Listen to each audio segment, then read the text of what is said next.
자동차 사업을 시작을 해서 개발에 들어가려면 지구 한 바퀴를 돌아야 된다. 매 월별 판매수 1위가 테슬라였는데 로블록스로 바뀌었다고? 모빌리티 투자는 종합 예술입니다.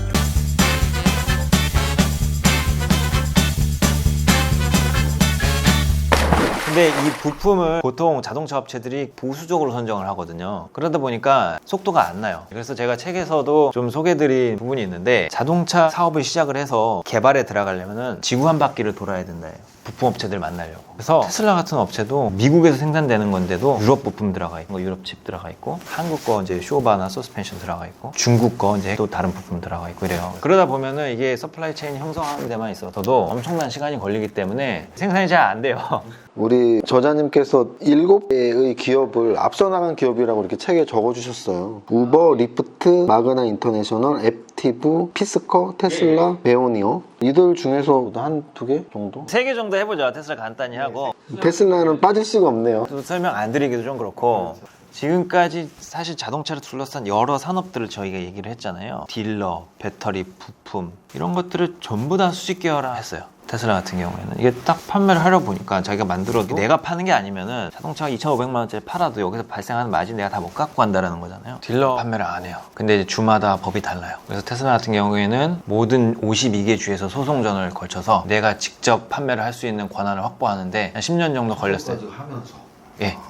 근데 이걸 지금 시작한다라고 하면 사실 그냥 까마득하죠. 시간이 좀 걸립니다, 사실. 예, 그래서 직접 판매망 구축, 그다음에 이제 다들 알고 계신 직접 배터리 생산 내년부터 하는 것으로 되어 있고요. 그다음에 자율주행 시스템, 자체 칩을 설계하는 능력까지 갖게 됐고요. 처음에는 이제 모빌아이 거 쓰다가 이제 엔비디아 거 쓰다가 이제 자기네들이 이제 요구하는 스펙이 안 맞는 거예요. 그러다가 이제 자체 개발 들어가서 생산만 이제 외주를 맡기고 있죠. 그래서 이런 것들도 이제 완전히 다 자체 개발을 한 상황이고, OS 운영 체제도 자체적으로 만들었습니다. 보통 자동차 OS는 블랙베리 QNX를 많이 씁니다. 그런데 일단 기본적으로 모든 이제 자동차 안에서 일어나는 행위에 대해서는 자신들이 제어권을 갖기 위해서 운영체제는 자체 개발을 해야 된다라는 취지였던 것 같아요. 그렇게 일원화가 되어 있고, 그 외에 이제 하드웨어들도 자체 개발이 되어 있습니다. 대표적인 게 배터리랑 구동 모터 이런 것들이 다 인하우스에서 이제 자체 개발 제작이 되고 있다라고 보시면 될 것 같습니다. 그래서 지금의 성장세가 앞으로도 유지가 되고 별다른 이제 마켓시어 침략이 없고, 그렇게 됐을 때에는 잠재적으로 발생할 수 있는 마진이 굉장히 크지 않을까 생각이 되고, 테슬라에 대해서 이제 접근하시는 분들 중에서 드리고 싶은 말씀은, 언론에서 가장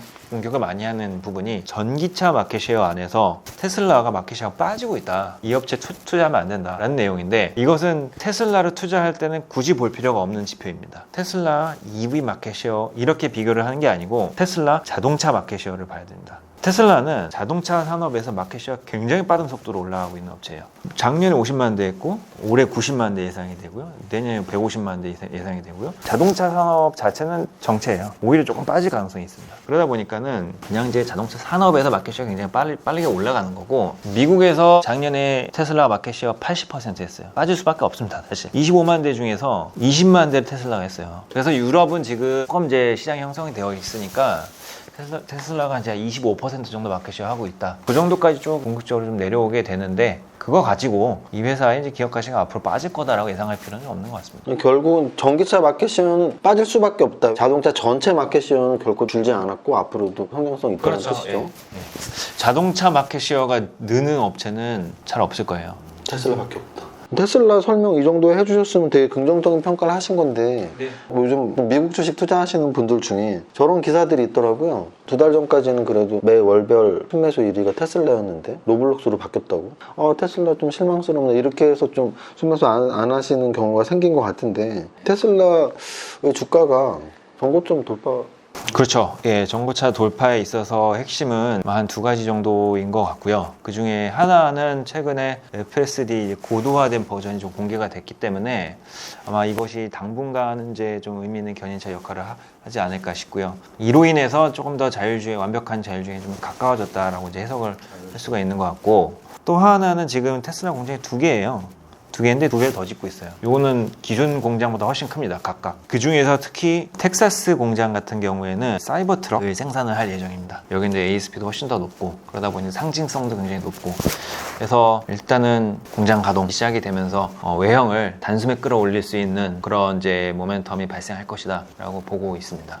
또 다른 기업 소개시켜 주시죠. 그 다음에 이제 마그나 인터내셔널 캐나다 업체이고요. 우리가 알고 있는 그 LG 맞습니다. 흥미롭게 이제 보실 필요 있는 것 같고 티어 1이라는 개념이 있습니다.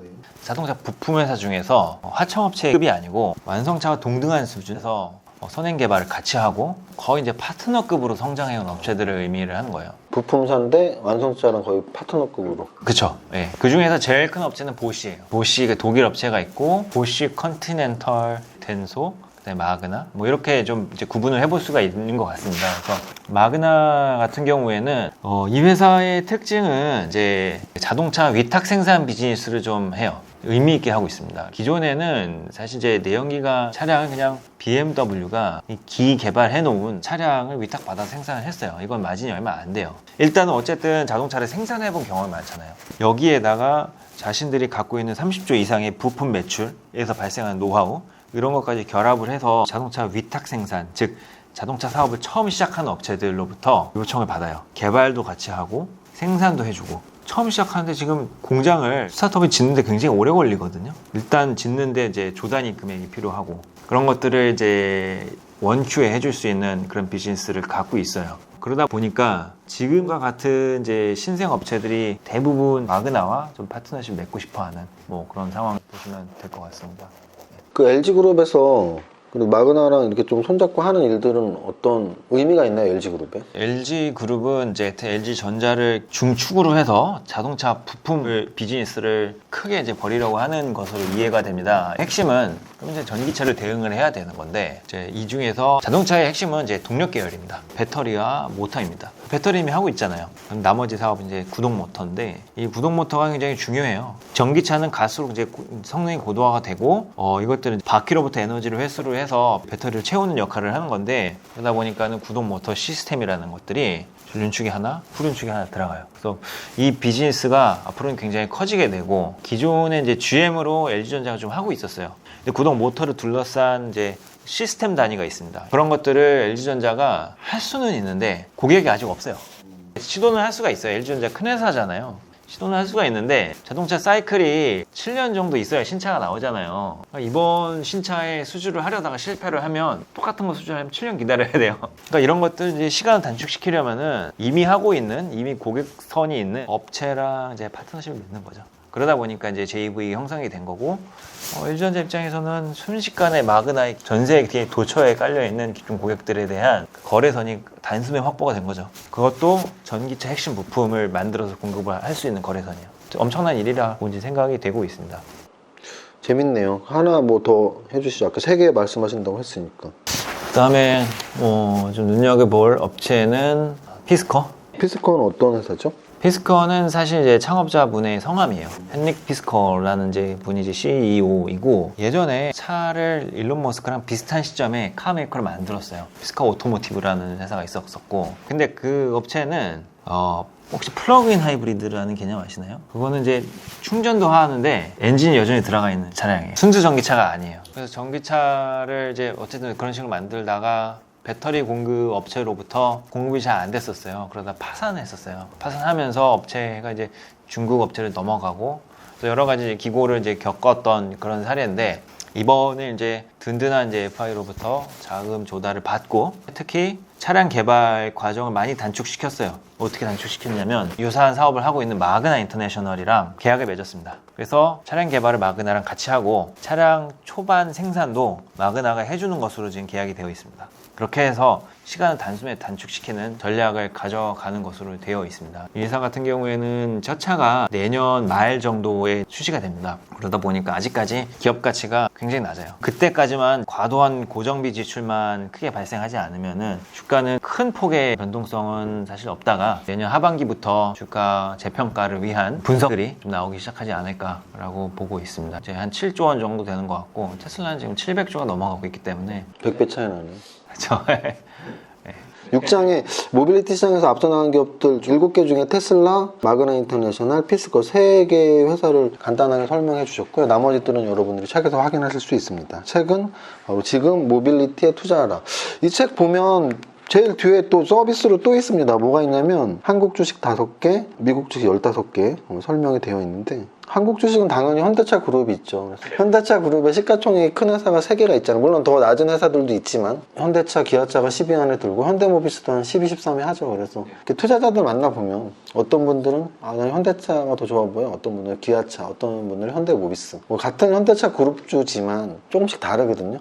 우리 자동차 업종 전문 애널리스트님이 보기에 이 세 종목이 뭐 장단점 어떻게 있을까요? 일단은 이제 장점이라고 하면은 현대차랑 기아차가 좀 더 현재 비즈니스 상황에서는 좀 더 장점을 갖고 있다. 부품보다는 완성차. 네, 이게 10년 전이랑은 조금 달라요. 또는 이제 한 7, 8년 전까지만 하더라도 모비스가 거의 비등하거나 조금 더 우위에 있거나 라는 이제 비즈니스 갖고 있었어요. 왜냐하면은 현대기아차가 이미 이제 YF나 이런 것들이 이제 다 개발이 된 채로 중국에 판매를 해버리니까 영업이익률 다 20%가 넘었어요.